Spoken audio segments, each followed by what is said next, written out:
All rise and shout. It's time for What's Trending.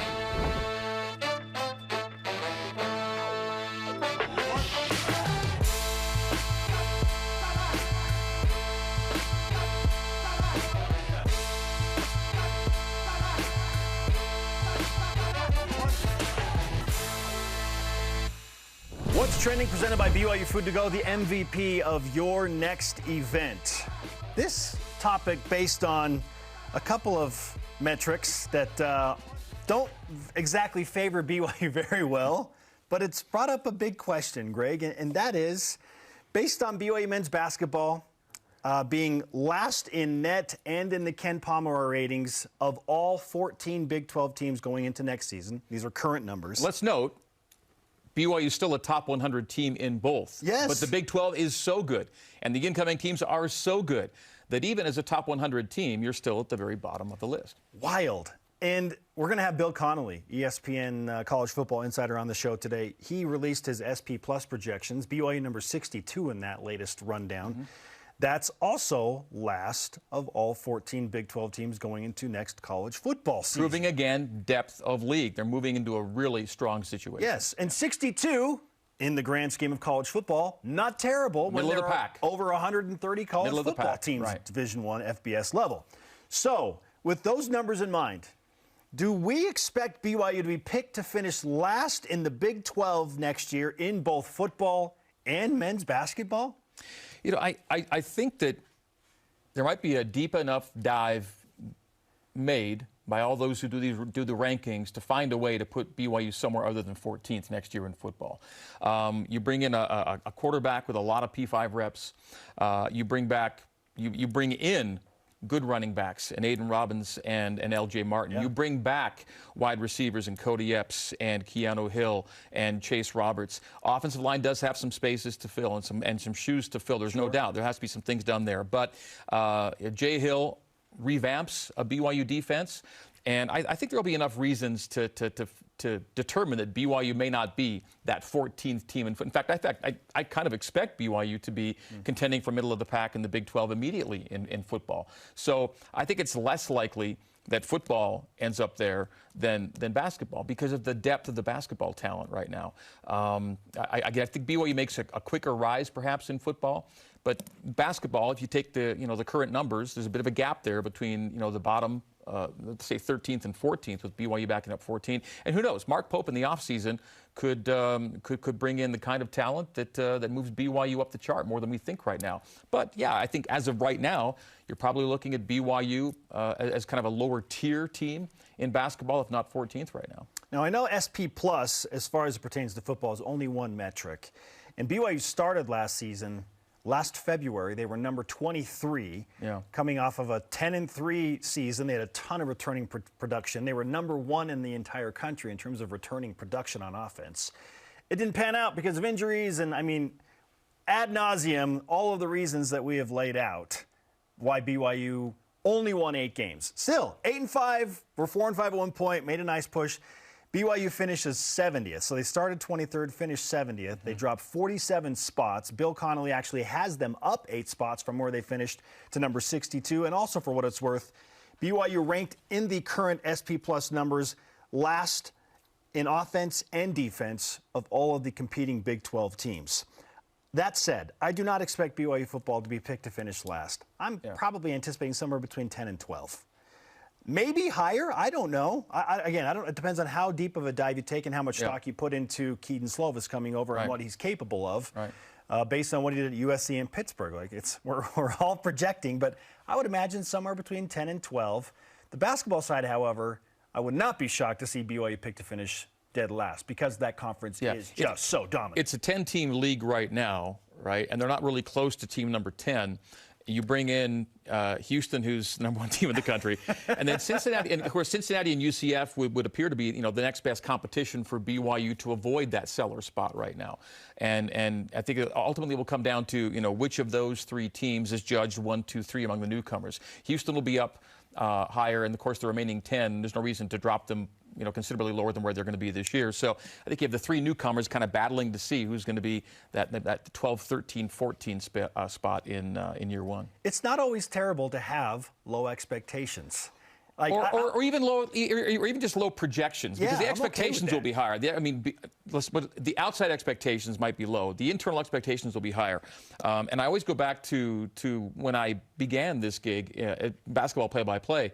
My first year was 1996-97, splitting duties with Paul James at the time, and that was BYU's 1-25 year. Oh man. So really came in on the ground floor on that one. Okay. So victory over Utah State, though. Been at the bottom, and then the next year, first year of the Steve Cleveland era, BYU was it was a 9-win season, trying to build their way up, and so they've been at the bottom before, and there was really something exhilarating about the climb, and back in the day, the climb was incremental. The first one was, can you qualify for your conference tournament? Because back in the day, not every team made the conference tournament in WAC Mountain West. And so can you make your tournament? Then can you win a game in your tournament? Then can you win 2 games in your tournament? Then can you play for your tournament championship? Can you win your tournament championship? Then in the overall league, how high can you get? And then you get regular season titles. And so it was this incremental. When do you get back to the NIT? When do you get back to the NCAAs? It was step by step, and I was with them every step of the way, every year, kind of checking off a new box. And there was something really rewarding and exhilarating about the climb. And that's where BYU is going to be, and basketball in particular is climbing. And it'll be about, can you win a game in Kansas City in your conference tournament? Can you play in the postseason, in the NIT? When do you get to the middle of the pack and find yourself on the bubble or playing in the NCAA tournament? Yeah. Whether or not you contend for a championship, and that's the toughest league to win, right? It may not necessarily be about contending for a championship. Can you get to the middle of the pack in the heart of that league to where you're NCAA tournament worthy? But I think year over year, bit by bit, it's going to be those checking of boxes. Tournament wins in Kansas City, NIT appearance, NCAA appearance. Yeah. It is very, it's rewarding. Yeah, the build was fun. And the time period that you're referencing, 96 to 01, was a wild ride, but a lot of fun. It was a grind. It was a 5-6 year grind to where, in 2001, they're back in the NCAA tournament, where it really matters, right? And they won the Mountain West Conference Tournament Championship. The last one BYU's won, by the way. It's been 22 years, which we'll get to in Vegas here in a bit. But it's a really cool thing. And again, the Big 12 is so good that you may not be aspiring for that Kansas level, but you can be a middle-of-the-pack team in the Big 12 and be one of the best teams in the country. Of course, you'll aspire for higher, but the standards might change a little bit. Yeah, certainly. Maybe checking the box in year one for BYU is not finishing last in the Big 12. I'm dead serious. Really? Like that could be the box that you check, and you just go from there. And right? if you end up one of those early games in Kansas City, can you get to day 2? Yeah. And you go step by step. Fantastic. And it could be the rise is a lot quicker than we're presuming. It could be that things surprise you all the time in the world of sports. Maybe it happens faster than expected, but you are running into the gauntlet of all gauntlets in college basketball. BYU trying to close out their West Coast Conference finale here before they move to the Big 12 with something positive. And right now, it's downright tough. I mean, you've lost 4 games in a row. You're going to finish with a losing record in WCC play. Best you can do there is 7-9, and the best, I think, based on tiebreakers, which are convoluted in the WCC, is finish in 5th. As of today, 5th to 8th is the window. It just depends on how things shake out. So, Greg, my question for you is, why does this week matter so much for BYU men's basketball when maybe a good deal of the fan base is kind of like, let's just get on to the Big 12? Why does it matter? I think there's a belief that BYU will go to Vegas thinking it can beat every team it will face, just as every team could beat BYU. The Cougs have lost to Pepperdine this year. But you want to give yourself maybe as few games as possible to have to play to get to that point. So if you can avoid the Thursday game at all costs, that's what you got to do. For that to happen, a couple things have to happen. Okay. Now, if the favorites win on Thursday, this is a 4-game Thursday, BYU's not playing, LMU's not playing. Right. If just the favorites win, that would mean St. Mary's beats Pacific. That would mean Santa Clara beats Pepperdine. That would mean Gonzaga beats San Diego, and USF beats Portland. And USF's at home, and St. Mary's is at home, Santa Clara's at home, Gonzaga's at home. So they're all the favored teams, and they're home. If they all win, it sets up to be pretty simple. If BYU wins on Saturday against San Francisco, they avoid the 7th seed, they avoid Thursday, and they get into the Friday play as 5 or 6. If BYU loses to San Francisco on Saturday, they would need Portland to win at Pacific on the final day to avoid the bottom 4 and a first-round game on Thursday. BYU is going to win tiebreaks against Pacific and San Francisco and Portland at this point, unless they were to lose to San Francisco, of course, which would be a sweep. That'd be head-to-head for San Francisco.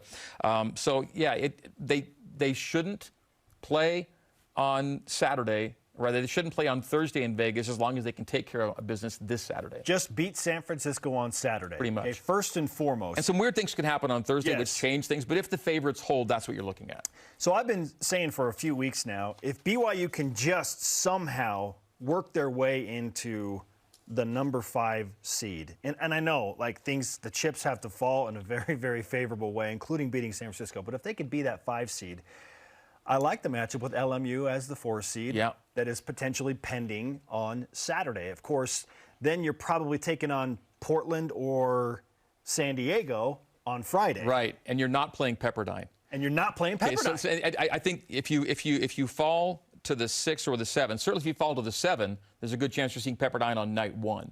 And Pepperdine already knows they can beat BYU. Yeah. That happened, right? And they're a better team than their record. That's a cliche, but they really shouldn't be where they are with as much talent as they have.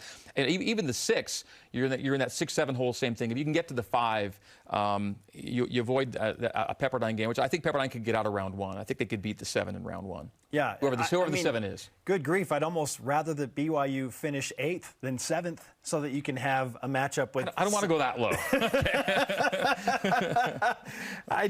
It's about matchups. Let's hope for 5. It's about matchups in March. Right. And we're talking ideal scenario. Right. BYU could just climb to number 5 and then take on San Diego or Portland, like both those matchups. And then I think they match up okay with LMU. And then you're through the weekend and you're into Monday, and let's see what happens. And wouldn't it be something? Because as much of it a grind as it has been for BYU in the conference tournament, in the year where they're maybe dipping a little more than you'd expect, maybe this is the year that magical run happens and they find themselves in a place they haven't been in a while. Again, it's been 22 years since BYU won a conference tournament championship. That's crazy to think about. Yeah, and because it would make no sense, it probably would make perfect sense. In this of all years. That just seems how sports work sometimes.